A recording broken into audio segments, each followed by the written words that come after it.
16 టీఎంసీలు పైన కర్ణాటక మీరు ఆపుకోండి అని ఆంధ్రప్రదేశ్ క్లియరెన్స్ ఇస్తుంది. కింద మేము గోదావరి నీళ్లు కర్ణాటకకు చెందిన 16 మేము కింద వాడుకుంటాం, నల్లమల్ల సాగర్ మళ్ళిస్తాము అంటున్నారు. దాంట్లో ఫస్ట్ ఎఫెక్ట్ అయ్యేదే మహబూబ్ నగర్ జిల్లా.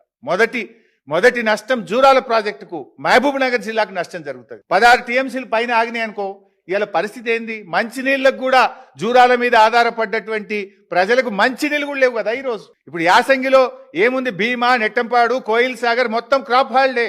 ఇంకా 16 టీఎంసీలు పైన వాళ్ళు ఆపుకుంటే రేపు నష్టం మహబూబ్ నగర్ జిల్లాకు జరుగుతుంది కదా. నువ్వేదో పాలమూరు బిడ్డ అంటావు, నువ్వేం బిడ్డవు? పాలమూరు ద్రోహం చేస్తున్నావు నువ్వు. ఈ 16 టీఎంసీలు పైన కర్ణాటక ఆపుకుంటే నష్టం జరిగేది మహబూబ్ నగర్ కదా. నీళ్లు మొట్టమొదలు కృష్ణా జిల్లాలు తగిలేదే మన జూరాలకు కదా. ఇలా రేపు ఈ 16 టీఎంసీలకు ఆంధ్రప్రదేశ్ ఒప్పుకుంటే దానికి నువ్వు కూడా సంతకం పెడితే నష్టపోయేది పాలమూరు జిల్లా. 4వ నష్టం ఏం జరుగుతుంది? We miss national project. ఆంధ్రప్రదేశ్కి ఏమో 2వ నేషనల్ ప్రాజెక్ట్ అవుతుంది. ఒక పోలవరం అయింది, ఇప్పుడు ఇది 2వది. గోదావరి బంకచెర్లకు కూడా ఇంకొక నేషనల్ ప్రాజెక్ట్ వస్తుంది. తెలంగాణకు నేషనల్ ప్రాజెక్టే ఉండదు. 5వ నష్టం ఏం జరుగుతుందంటే ఈ ఇంటర్లింకింగ్ ఆఫ్ రివర్ అనేది తెలంగాణ భూభాగం నుంచి పోతే, అంటే మనం ప్రతిపాదించినటువంటి సమ్మక్క సాగర్ కానీ వాళ్ళు కడతామన్న లో లెవెల్ ఇచ్చంపల్లి నుంచి నాగార్జున సాగర్ పోతే కరువు ప్రాంతాలైన మిగిలిపోయిన కొన్ని అక్కడక్కడ వరంగల్, నల్గొండ ఏదైతే కొంత మిగిలిపోయిన ప్రాంతాలకు కూడా మనకు 74 టీఎంసీలు నీళ్ళు ఇచ్చుకునే అవకాశం వస్తుంది. అది కూడా కోల్పోతున్నాం. అది కూడా కేంద్ర ప్రభుత్వ డబ్బులతోని, రూపాయి ఖర్చు లేకుండా. మన నాగార్జున సాగర్ కలుపుకుంటే సాగర్ ఆయకట్టుకు, హైదరాబాద్ మంచినీళ్లకు, ఈ ఎండ్ రూట్లో మిగిలిపోయిన ప్రాంతాలకు కూడా నీళ్ళు వస్తాయి కదా. అది కూడా కోల్పోతున్నాం కదా. ఇటు కృష్ణాలో అన్యాయం, అటు గోదావరిలో అన్యాయం. ఇది ఒక శాశ్వతమైనటువంటి ద్రోహం మనకు జరుగుతూ ఉంది. ఇంకా దీనికి అందమైన ముసుగులు, లీకులు ఇస్తున్నారు. మీరు ఈ మధ్య చదువుంటారు లీకులు. ఏమి ఇస్తుండ్రు? జల జగడాలకు చెక్కు పెట్టడానికి కేంద్రం మాస్టర్ స్ట్రోక్ అట. ఏంది మాస్టర్ స్ట్రోక్? తెలంగాణను ముంచుడా? ఇది అద్భుతమైన ఫార్ములా అంటాడు ఒకడు. దానికి లీకులు ఇచ్చి టీవీల్లో, పత్రికల్లో వార్తలు, సోషల్ మీడియాలో వార్తలు, సుజలాం సుఫలాం అని రాసిండ్రు. ఎవరికి సుజలాం, ఎవరికి సుఫలాం? ఒకవేళ నిజంగా ఈ ప్రాజెక్ట్ అమలైతే ఆంధ్రప్రదేశ్కు సుజలాం, తెలంగాణకు నిష్ఫలం. మనకేం రాదు, అన్ని పోవుడే తప్ప.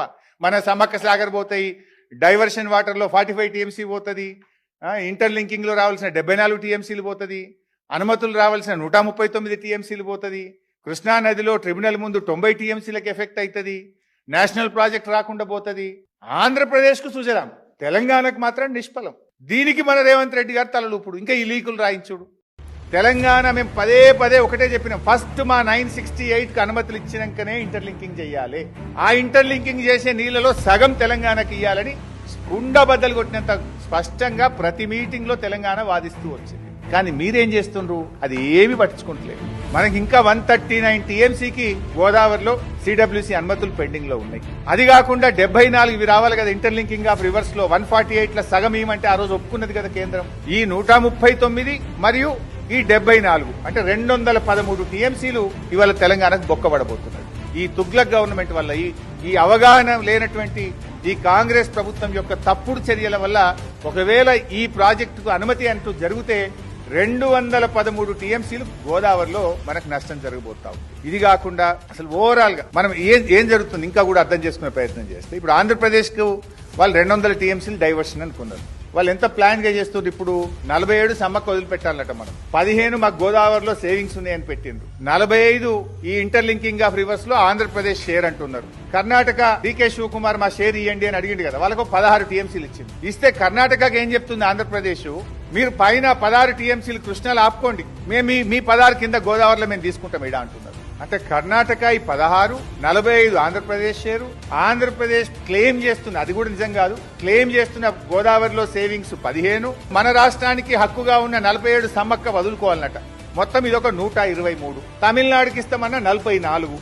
ఈ 167 టీఎంసీలతో ఇప్పుడు పోలవరం బనకచెర్ల మేము కడతాము అని వాళ్ళు పావులు కదుపుతున్నారు. 167 టీఎంసీలతో.